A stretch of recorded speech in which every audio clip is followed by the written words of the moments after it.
Let's learn how we can use Google Drawings to create some really cool snowflakes. Here are some examples of some already completed snowflakes.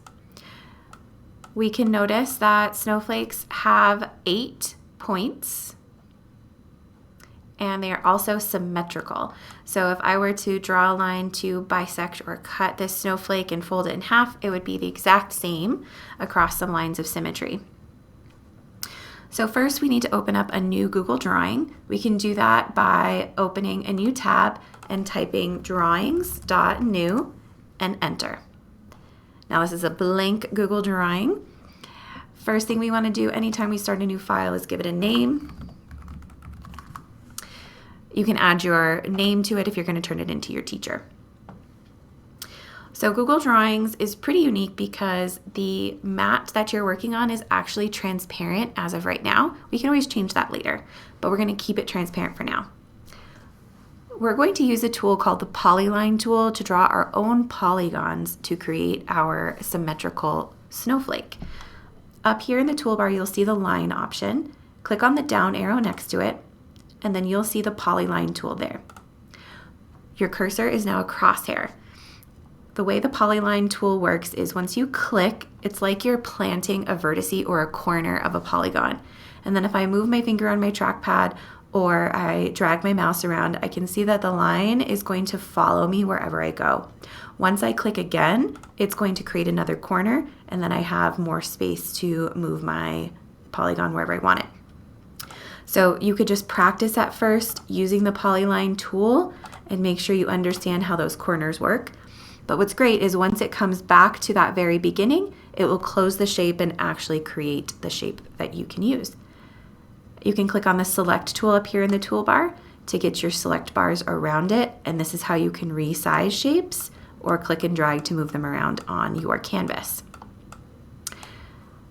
If I want to fix my shape because I didn't quite make it symmetrical, I didn't quite make the top and bottom here the same, using my select tool, I can double click to turn my corners purple. And then using my crosshairs, I can actually drag and pull out those corners and try to make them match the best I can and resize that shape until it's exactly what I want. I could even make the shape a little different depending on how I want it to actually look.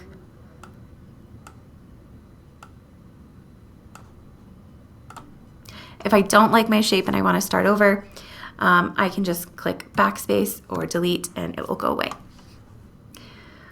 So thinking about snowflakes, we know that they use lots of geometric shapes in nature. They're naturally geometric. So maybe we start with a diamond or some sort of pointy square or a V shape, something like that. So using our polyline tool, we can start to draw a shape of some kind that we think would look like a snowflake. And even if it's not perfect, that's okay too. Remember to click back to where you started to close your shape and make it a polygon. Use your select tool, double click, and you can redo those corners.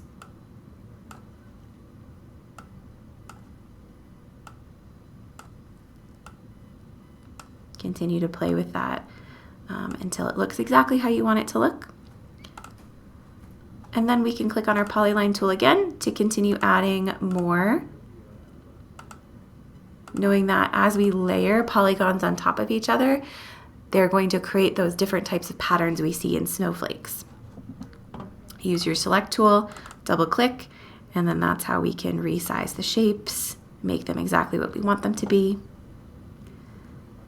The polyline tool is really fun. You can also open up the shapes menu here and see if there are any pre-made shapes that you would want to add to your snowflake. You can use the blue squares to resize, and you can hover over that round dot and actually turn and rotate if you want to.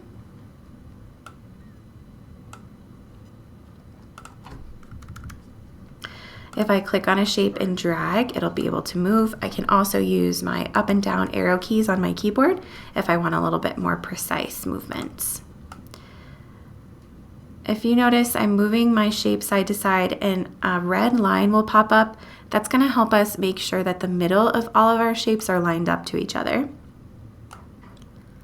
So I can do that with both of them. Now, right now, by default, our shapes in our polygon are blue with a black outline. We can actually fix that. If you click on one of your shapes in the paint bucket tool, this is where we can change the fill color. So maybe we want our snowflake to be white, and then we can change it to be an outline of maybe gray or blue, and maybe we want the outline to be thicker. We can totally do that. Right now I'm just editing one shape at a time. If I hold down the Shift key on my keyboard and click other shapes, I can select them at the same time. Let go of that Shift key, and now as I edit them, they're all going to change at the same time. Once you've got the first leg of your snowflake done and you're happy with it, we are going to start to duplicate it to create our 8 points. So I want my snowflake, the first piece that I'm building, to take up about half of the space that I have here so that my shape actually fits. So right now I see it's a little bit too big. So either holding down the Shift key or click and drag from outside and draw a box around all of your shapes. Now from a corner, I'm going to click and drag and push in a little bit and make it a little smaller. I want it to take up about halfway so that when we start to build our snowflake, it fits. With all of our shapes selected, go to Edit, Duplicate, and now we're going to spin this 180 degrees. So it's like we're going to create that mirror effect. Hover over this blue dot, click and drag, wait until it tells you 180.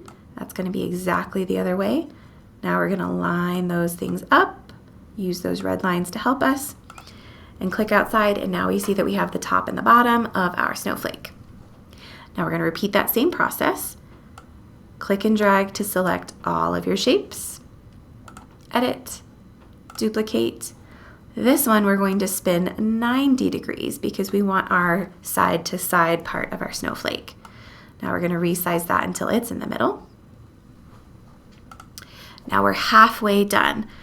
We need 8 points. We have 4 right now. So click and drag to select your whole work, edit, duplicate, and now we're going to spin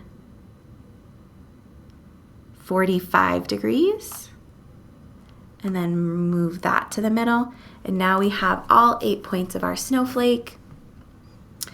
We can select all of them.